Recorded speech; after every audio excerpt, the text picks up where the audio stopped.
ان کے پاک رکھنا اور بات. اگر میں مولانا صاحب مجھے ایک رومال دیتے ہیں، کہتے ہیں وکیل صاحب یہ رومال آپ کو میں دے رہا ہوں، تو اس سے جو ہے نجاست کو دور کرنا ہے. بلانا پتہ یہ چلا کہ وہ رومال ملا وہ جو ہے وہ نجس ہے، تو اس کو دھونا ہے، تو لہٰذا اس کو جو ہے پاک کیا جائے گا. اب میں زیادہ لمبی تو گفتگو نہیں کرنا چاہتا، لیکن اگر ایک کہا جاتا ہے کہ اس رومال کو آپ نے پاک رکھنا ہے تو یعنی وہ پہلے سے پاک ہے، لہٰذا اس کو پاک رکھنے کی ترغیب کی جائے، یعنی کہا جا رہا ہے کہ اس کو پاک. اور اہل بیت رسول جو ہے وہ ہے ہی پاک، رزق کو اللہ نے ان سے دور رکھا ہے اور ایسا پاک رکھا ہے جیسے پاک رکھنے کا حق ہے. اب یہ آیا مجیدہ کا مناظر ہوئی، پورے قرآن میں ہر ایک آیا مجیدہ کا اپنا اپنا ایک بیک گراؤنڈ ہے، لیکن یہ جو آیا مجیدہ جو ہے مناظر ہوئی، انما یرید اللہ لیذھب عنکم الرجس اہل البیت ویطہرکم تطہیرا. یہ جب آیا مجیدہ نازل ہوئی تو سرکار ختمی مرتبہ نانا حسنین شریفین وجہ خلقت کونین رسول وما ینطق عن الہوی ان هو الا وحی یوحی مصداق نبی جو ہے، یعنی 6 ماہ تک پورے جو ہے دروازے جناب سیدہ پر جو ہے آتے تھے اور کہتے رہے السلام علیک یا اہل بیت النبوہ وما دل الرسالہ. بیٹا آپ لوگ آتے ہیں ادھر آ ہمیں تو مولانا کے سہارا دیواروں کا سہارا نہیں نہ ملنی چاہیے، بلندر صلوات مجھے 4-5 جگہ پہ مجالس میں پڑھنی ہے،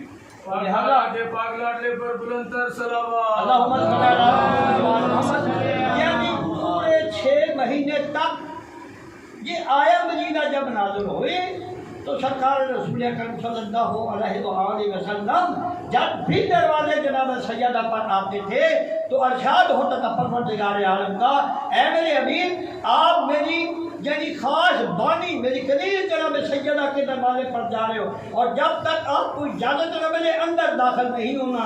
لہذا رسول اکرم آتے تھے اور دروازے پر تک کوئی بات کیا کرتے تھے، آواز آتی تھی دروازے پر کون ہے؟ کہا بیٹا نہیں پہچانا میں تیرا بابا محمد ہوں.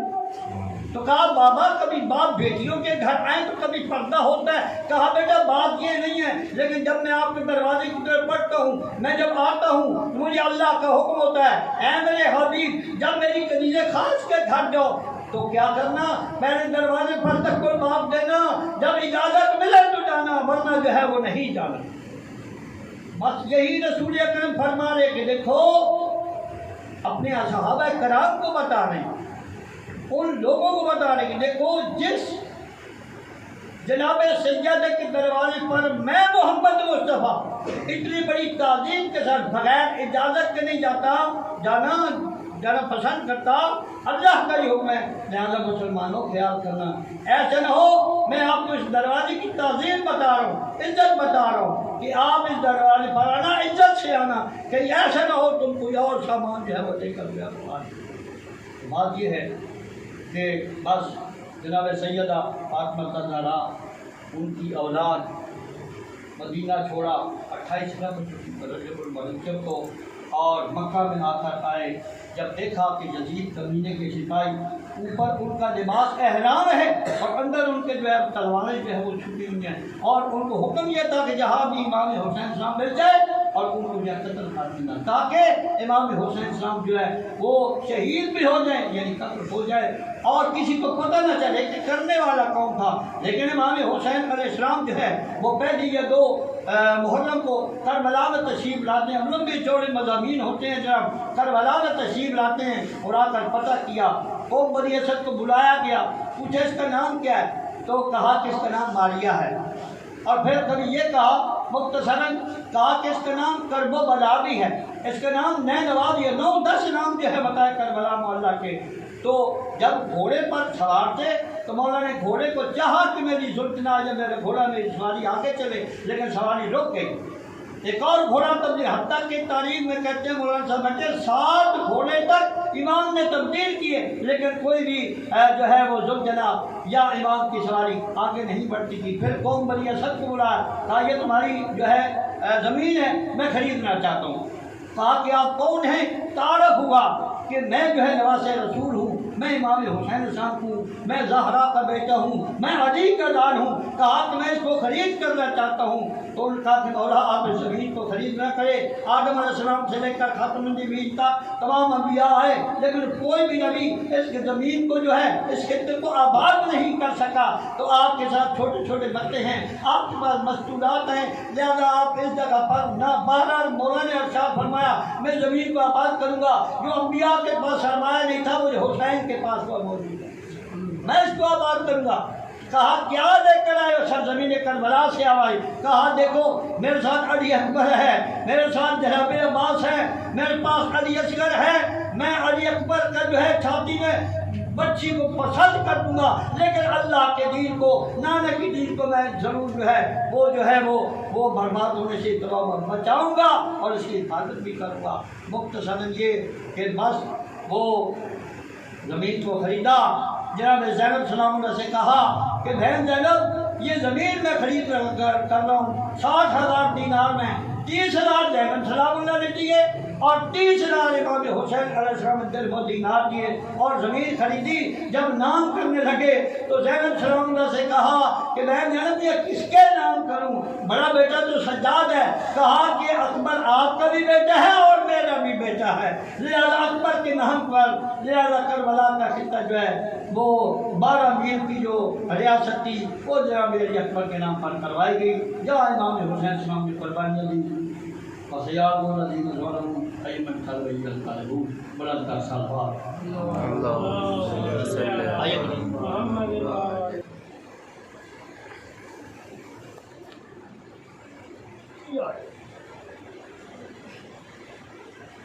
بلند کا صلوات اللہم صلی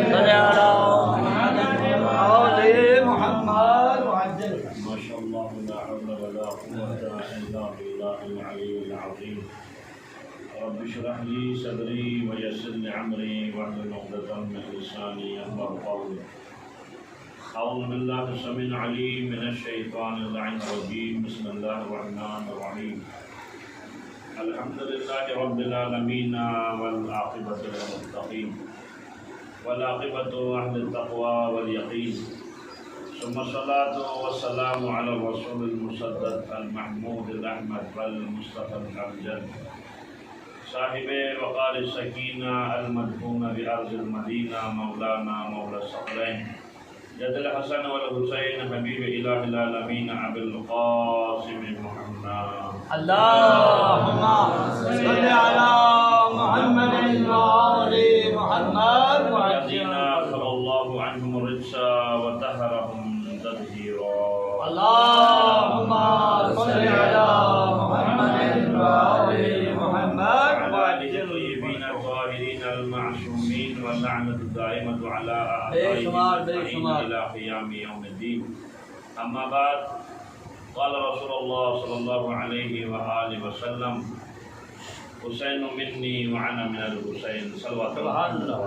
اللهم صل على محمد وآل محمد. اس کے لیے میں اپنی گفتگو کو آگے بڑھاؤں. ایک مرتبہ سورہ الحمد کی مسئلہ اخلاص بانی مجلس کے مرحومین اور حاضرین اور کل مومنین اور شہداء کے روح کے رحم اللہ من قرأ الفاتحہ. بسم اللہ الرحمن الرحیم. الحمد للہ رب العالمین.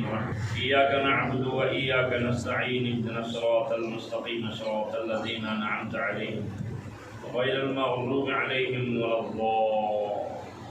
بسم اللہ الرحمن الرحیم. قل هو اللہ احد اللہ الصمد لم یلد ولم یولد ولم یکن له. بسم اللہ الرحمن الرحیم. قل هو اللہ احد اللہ الصمد لم یلد ولم یولد ولم یکن له. بسم اللہ الرحمن الرحیم. قل هو اللہ احد اللہ الصمد لم یلد ولم یولد ولم یکن له. صلوات محمد وآلہ. اللهم صل على محمد وآل محمد. پروردگار عالم کی بارگاہ میں دعا گو. پروردگار عالم آپ تمام حضرات کا